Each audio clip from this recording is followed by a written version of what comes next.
सृष्टि के आरंभ से भी पहले, जब न आकाश था, न पृथ्वी, न दिशा, न समय, तब केवल एक अनंत मौन था, और उसी मौन के भीतर एक चेतना स्पंदित हो रही थी। न कोई रूप, न कोई नाम, पर वही चेतना आगे चलकर शिव कहलाई, क्योंकि शिव कोई देवता नहीं, बल्कि वह अवस्था है जहां सृष्टि उत्पन्न होने से पहले स्वयं को जानती है। और इसी कारण ऋषियों ने कहा कि शिव आदि है, अनंत है, और वही हर अंत का भी प्रारंभ है। हिमालय की गोद में स्थित कैलाश पर्वत को लोग एक पर्वत मानते हैं, परंतु वास्तव में वह चेतना का स्थिर बिंदु है, जहां समय थम जाता है। और मनुष्य यदि अपने भीतर झांक सके तो वही कैलाश उसके हृदय में भी प्रकट हो सकता है। प्राचीन काल में एक जिज्ञासु ऋषि अत्रेय थे, जिन्होंने जीवन भर प्रश्न किए, पर किसी उत्तर से संतुष्ट नहीं हुए। उन्होंने अग्नि में आहुति दी, मंत्र पढ़े, वेदों का मंथन किया, पर शिव को जानने की प्यास शांत नहीं हुई। एक रात्रि ध्यान में उन्हें संकेत मिला कि जो बाहर खोजा जा रहा है वह भीतर छिपा है, और उसी क्षण उनके ध्यान में डमरू की नाद गूंजी।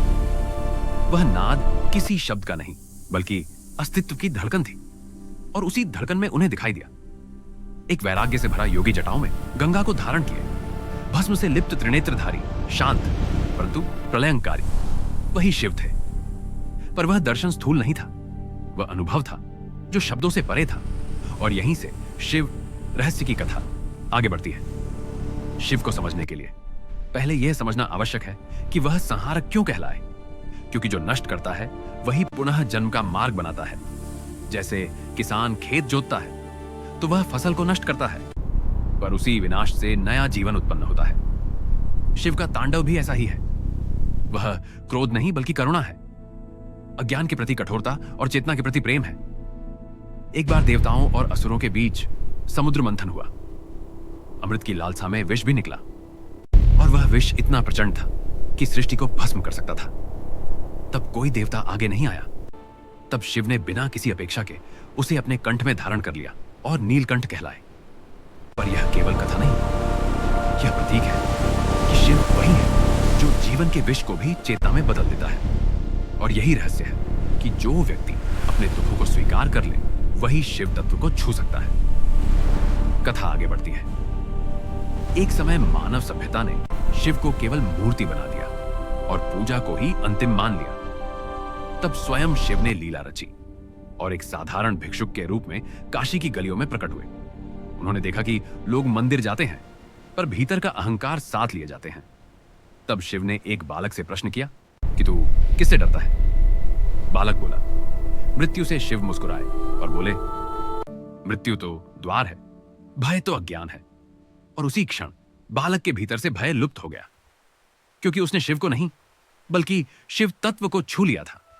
यही वह बिंदु है जहां कहानी केवल कहानी नहीं रहती, बल्कि चेतना की यात्रा बन जाती है। और मित्रों, यदि आपको इस प्रकार की रहस्यमयी आध्यात्मिक कहानियां पसंद आ रही हैं, तो इस क्षण वीडियो को लाइक करना और चैनल को सब्सक्राइब करना ना भूलें, क्योंकि यह केवल कथा नहीं बल्कि आत्मा का संवाद है। और आगे आने वाला भाग और भी गहन होने वाला है। समय आगे बढ़ता है और शिव एक बार पुनः अदृश्य हो जाते हैं, पर उनके जाने से पहले उन्होंने यह संकेत दिया कि जो मुझे ढूंढता है वह स्वयं को खो देता है, और जो स्वयं को खो देता है वही मुझे पा लेता है। यही कारण है कि शिव को योगियों का योगी कहा गया। वह समाधि में भी है और तांडव में भी, वह श्मशान में भी है और कैलाश में भी। एक राजा था जिसने शिव को जीतने की ठानी। उसने हजारों यज्ञ किए, पर शिव प्रकट नहीं हुए।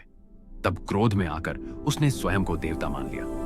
उसी क्षण धरती हिलने लगी, आकाश में बिजली गिरी और राजा का अहंकार उसी क्षण नष्ट हो गया, क्योंकि शिव वहां आते हैं जहां अहंकार समाप्त होता है।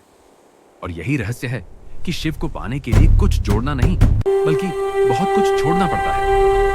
कथा अब एक और मोड़ लेती है जब पार्वती तपस्या करती है शिव को पाने के लिए, पर वास्तव में वह शिव को नहीं बल्कि शिव तत्व को प्राप्त करती है, क्योंकि शिव और शक्ति अलग नहीं है। चेतना और ऊर्जा का मिलन ही सृष्टि है, और जब दोनों मिलते हैं तभी जीवन संभव होता है।